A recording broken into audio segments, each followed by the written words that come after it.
144 ಹಾಕಿದ್ರೆ ನಮಗೆ ಪ್ರೊಟೆಸ್ಟ್ ಮಾಡೋಕ್ಕೂ ಅವಕಾಶ ಕೊಡ್ತಿಲ್ಲ ಅಂತ. ನೋಡಿ, ಯಾವ ಬಡ ಬಿಜೆಪಿ ಪ್ರೊಟೆಸ್ಟ್ ಮಾಡ್ತಾ ಇರೋದು ಅದೇ ಹೇಳಿ. ಬಿಜೆಪಿ ಯಾವ ಬಡ ಪ್ರೊಟೆಸ್ಟ್ ಮಾಡ್ತಾ ಇರೋದ್ರಿ, ಅದು ನನ್ಗೆ ಕ್ಲಾರಿಟಿ ಕೊಡಿ. ವಕ್ಫ್ದು ಒಂದು ಬಡ ಮಾಡ್ತಾರೆ ಅಂತ ಹೇಳಿದ್ರು ಮಾಡಿಲ್ಲ. ಇನ್ನ ಒಂದು ಯಾವುದೋ ಬೇರೆ ದರ ಏರಿಕೆ ಬಗ್ಗೆ ಮಾಡ್ತೀನಿ ಅಂತೂ ಮಾಡಿಲ್ಲ. ಈಗ ಉದಯಗಿರಿ ಬಗ್ಗೆನೂ ಮಾಡ್ತಾ ಇದ್ದಾರೆ ಅಂತ. ಯಾವ್ದು ಬಣದ ಪ್ರೊಟೆಸ್ಟ್ ಇದೆ ಅಂತ ಗೊತ್ತಾದ್ರೆ ನಾವು ಹೇಳ್ಬೋದು. ಇಲ್ಲ, ಅದು ಅಧಿಕೃತ ಬಿಜೆಪಿನ ಅನಧಿಕೃತ ಬಿಜೆಪಿನ ಗೊತ್ತಾದ್ರೆ ಅದ್ರ ತಕ್ಕಂಗೆ ಸೆಕ್ಷನ್ ಹಾಕಿರ್ಬೋದು. ಆಮೇಲೆ ಬಿಜೆಪಿ ಅವರು ಬಹಳ ಸ್ಪಷ್ಟವಾಗಿ ಹೇಳಿಕ್ಕೆ ನಾನು ಬಯಸ್ತಾ ಇದ್ದೀನಿ, ಅಲ್ಲಿ ಹೋಗ್ತಾ ಇರೋದೇನಕ್ಕೆ, ಅಲ್ಲಿ ಈಗ ಎಲ್ಲ ಆದ್ಮೇಲೆ ಹೋಗ್ತಾ ಇರೋದೇನಕ್ಕೆ. ಈಗ ಮೊನ್ನೆ ತಾನೇ ಪ್ರತಾಪ್ ಸಿಂಹ ಅವ್ರ ಮೇಲೆ ದ್ವೇಷದ ಭಾಷಣ ಮಾಡಿದ್ದಾರೆ ಅಂದ್ಬಿಟ್ಟು ಕೇಸ್ ಆಗಿದೆ. ಇದ್ರ ಉದ್ದೇಶ ಏನಿದೆ? ಕರ್ನಾಟಕದಲ್ಲಿ ಕಾನೂನು ಸುವ್ಯವಸ್ಥೆ ಹಾಳು ಮಾಡಬೇಕಂತ ದುರುದ್ದೇಶದಿಂದನೇ ಇವರೆಲ್ಲ ಮಾಡ್ತಾ ಇರೋದು. ಕಾನೂನು ಪಾಲನೆ ಮಾಡೋಕ್ಕೇನಿದೆ ಅವರಿಗೆ? ಸೆಕ್ಷನ್ 144 ಇದೆ ಅಂದ್ರೆ ಪಬ್ಲಿಕ್ ಅವೇರ್ನೆಸ್ಗೋಸ್ಕರ ಪಬ್ಲಿಕ್ ಅವೇರ್ನೆಸ್ ಯಾವ್ದು ಪಬ್ಲಿಕ್ ಅವೇರ್ನೆಸ್ ನಿಜವಾಗ್ಲೂ ಬಿಜೆಪಿ ಏನಾದ್ರು ಮಾಡ್ಬೇಕಂದ್ರೆ ಕೇಂದ್ರ ಸರ್ಕಾರ ಏನು ಕನ್ನಡಿಗರಿಗೆ ಅನ್ಯಾಯ ಮಾಡ್ತಾ ಇದ್ರೆ ಅದ್ರ ಬಗ್ಗೆ ಅವೇರ್ನೆಸ್ ಮಾಡಿ.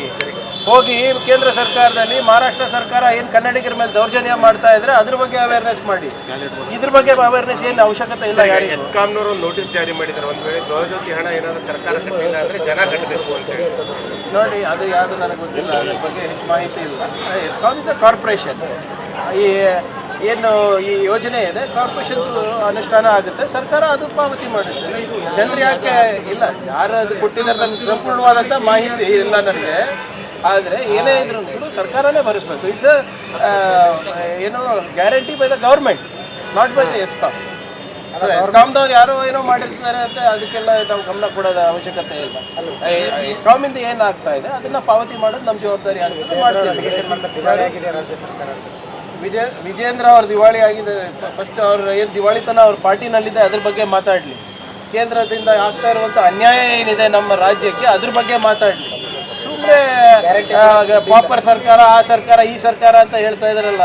ಇನ್ನೇನು ಮುಂದಿನ ಶನಿವಾರ ಬರಲಿ, ಅವರಿಗೂ ಆಹ್ವಾನ ಮಾಡ್ತೀನಿ. ಕಲ್ಯಾಣ ಕರ್ನಾಟಕ ವತಿಯಿಂದ, ಬೋರ್ಡ್ ವತಿಯಿಂದ 1000 ಕೋಟಿ ರೂಪಾಯಿದು ಕಲ್ಯಾಣ ಪಥ ಉದ್ಘಾಟನೆ ಆಗ್ತಾ ಇದೆ. ಇನ್ನು 1 ತಿಂಗಳಾದಮೇಲೆ ಪ್ರಗತಿ ಪದ 5000 ಕೋಟಿನಲ್ಲಿ ನಾವು ಅನುಷ್ಠಾನಕ್ಕೆ ತರ್ತಾ ಇದ್ದೀವಿ. ಬರಲಿ, ಅವರು ಬರಲಿ, ಅವ್ರ ಕಾನ್ಸ್ಟಿಟ್ಯೂನ್ಸಿಗೂ ಕೊಡ್ತಾ ಇದೀವಲ್ಲ ದುಡ್ಡು.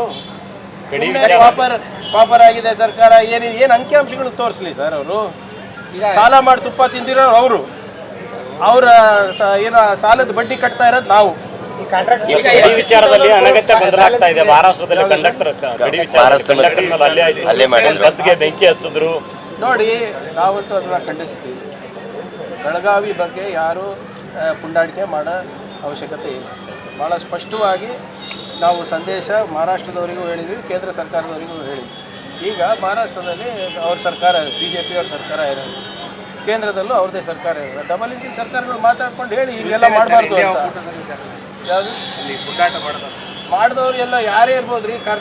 ಕರ್ನಾಟಕದ ನೆಲ ಜಲ ವಿಚಾರ ಬಂದಾಗ ಅವೆಲ್ಲ ಏನೂ ಇಲ್ಲ. ನಮಗೆ ಕ್ಲಿಯರ್ ಮ್ಯಾಂಡೇಟು. ಜನರು ನಮ್ಮ ಗಡಿಯನ್ನು ಸಂರಕ್ಷಣೆ ಮಾಡೋಕ್ಕೆ ಕೊಟ್ಟಿದ್ದಾರೆ. ಕನ್ನಡಿಗರಿಗೆ ಉದ್ಧಾರ ಆಗಬೇಕಂತ ಮಾಡೋಕ್ಕೆ ಕೊಟ್ಟಿರೋದು ನಮ್ಗೆ ಮ್ಯಾಂಡೇಟ್. ಈಗ ಮತ್ತೆ ಶಿವರಾತ್ರಿ ಬಂತು, ಆಳಂದಲ್ಲಿ ರಾಘವ ಚೈತನ್ಯ ಶಿವಲಿಂಗ ಪೂಜೆ ಸಲ್ಲಿಸಂಥದ್ದು.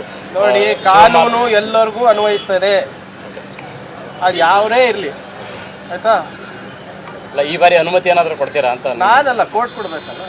ಕೋರ್ಟ್ನಲ್ಲಿ ಇದೆ ಅಲ್ವಾ ಮ್ಯಾಟರ್. ನಾವು ಏನೇನು ಸಬ್ಮಿಟ್ ಮಾಡಬೇಕು ಕೋರ್ಟಿಗೆ ಸಬ್ಮಿಟ್ ಮಾಡಿದ್ದೀವಿ. ಕೋರ್ಟ್ ಏನು ಹೇಳಿದ್ರೆ ಅದು ಡೈರೆಕ್ಷನ್ ಹಿಂದೆನೂ ಪಾಲನೆ ಆಗಿದೆ, ಮುಂದೆನೂ ಪಾಲನೆ ಆಗುತ್ತೆ. ಆದರೆ ಕಾನೂನನ್ನು ಕೈಗೆ ತಗೊಂಡು ಹೋದರೆ ಅದರದ್ದು ಪ್ರತಿಫಲ ಇದೆ. ಹೌದು, ಅವ್ರಿಗೆ ಅಷ್ಟೇ ಇರೋದು. ಅವರೇ ತಾನೇ ಯಾವಾಗಲೂ ನೋಡಿ, ಅವರೇ ಕಾನೂನು ಉಲ್ಲಂಘನೆ ಜಾಸ್ತಿ ಮಾಡ್ತಾ ಇರೋದಲ್ಲ. ಯಾರು ಕಾನೂನು ಉಲ್ಲಂಘನೆ ಮಾಡ್ತಾರೆ ಅವರಿಗೆ ತಾನೇ ಕಾನೂನು ಅನ್ವಯಿಸ್ತದೆ. ಇನ್ನೊಂದು ಉದ್ಯಾನವನದ ಬಗ್ಗೆ ಸ್ವಲ್ಪ 93/2000 ನೋಡಿ, ಲೀಗಲ್ ಆಗಿ ಮಾಡಿದ್ರು ಪ್ರಾಬ್ಲಮ್, ಇಲ್ಲಿಗಲ್ ಮಾಡಿದ್ರೆ ತಾನೇ ಸುದ್ದಿ ಆಗೋದು. ಇಲ್ಲಿಗಾಲಿಟಿ ಏನಿದೆ ಅದು ತೋರಿಸ್ಲಿ. ಬಿಜೆಪಿ ಅವ್ರು ಆಯ್ತಲ್ಲಪ್ಪ, ಈಗ ಎಷ್ಟು ಕೇಸ್ಗಳು ಆಯಿತು. ಈಗ ನನ್ನ ರಾಜೀನಾಮೆ ಕೇಳಿ 4 ಸರಿ ಆಯ್ತಲ್ರಿ ಬಿಜೆಪಿ ಅವರು, ಆಯ್ತಾ ಇಲ್ಲ? ಯಾಕೆ ವಿಜೇಂದ್ರ ಅವ್ರು ಯಾಕೆ ಬಂದಿಲ್ಲ ಕಲಬುರಗಿ ಪ್ರೊಟೆಸ್ಟಿಗೆ?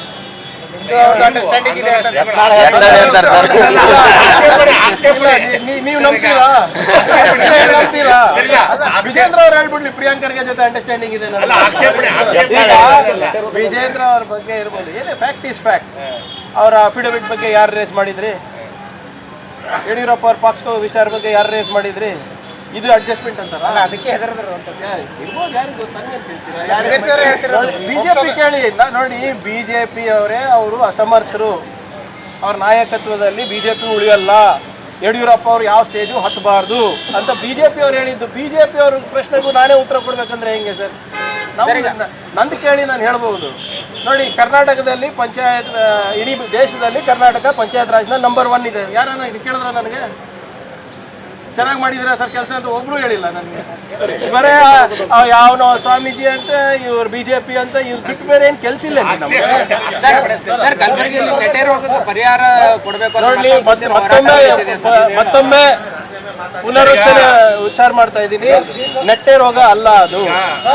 ಏನು ಡೀಪ್ ರಾಟ್ ಅಂತ ಏನು ಹೇಳ್ತಾರೆ ಅದು ನೋಡಿ, ಯಾರು ಇನ್ಶೂರೆನ್ಸ್ ಒಳಗಾಗಿಲ್ಲ ಅವ್ರಿಗೆ ಮಾತ್ರ ತೊಂದರೆ ಆಗ್ತಾ ಇದೆ. ಇಲ್ದಿರ ಆಗಲೇ 76 ಕೋಟಿ ರೂಪಾಯಿ ಇನ್ಶೂರೆನ್ಸನ್ನು ನಾವು ಕೊಡಿಸಿದ್ದೀವಿ.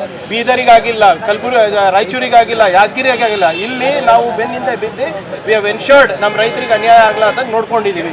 ಮತ್ತೆ ಪ್ರೋತ್ಸಾಹಧನ ಕೊಟ್ಟಿದ್ದೇವೆ. ಸೊ ಇದನ್ನ ಏನಿದೆ ನೋಡೋಣ, ಯಾರು ಅನ್ಇನ್ಶೂರ್ಡ್ ಇದ್ದಾರೆ ರೈತರು, ಅದ್ರ ಬಗ್ಗೆ ನೋಡೋಣ.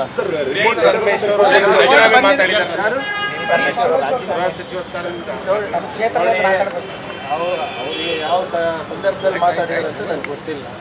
ಏನೋ ಅವರೇ ಕಾರ್ಯಕರ್ತರ ಜೊತೆ ಇರ್ತೀನಿ ಅಂತ ಏನೋ ಹೇಳಿದಾರೆ ಅಂತ ಕೇಳ್ಪಟ್ಟಿದ್ದೀನಿ ಅಷ್ಟೇ, ಅದ್ರ ಬಗ್ಗೆ ಹೆಚ್ಚಿನ ಮಾಹಿತಿ ಇಲ್ಲ. ಕುಮಾರಸ್ವಾಮಿ ಅವರು ಕಾಂಗ್ರೆಸ್ ಸರ್ಕಾರ ಯಾರು ಮಾತಾಡೋಕೆ ಕೇಳ್ತಾ ಇದ್ದಾರೆ? ನಿಮ್ಗೆ ಅಸಹ್ಯ ಆಗ್ತದೆ, ಯಾರು ಮಾತಾಡೋಕೆ ಕೇಳ್ತಾ ಇದ್ದಾರೆ? ನಾವೇನಾದ್ರೂ ಹೋಗಿ ಕೇಳಿದೀವ ಕಾಂಗ್ರೆಸ್ ಪಕ್ಷದ ವೈಖರಿ ಹೆಂಗೆ ನಡೀತಾ ಇದೆ?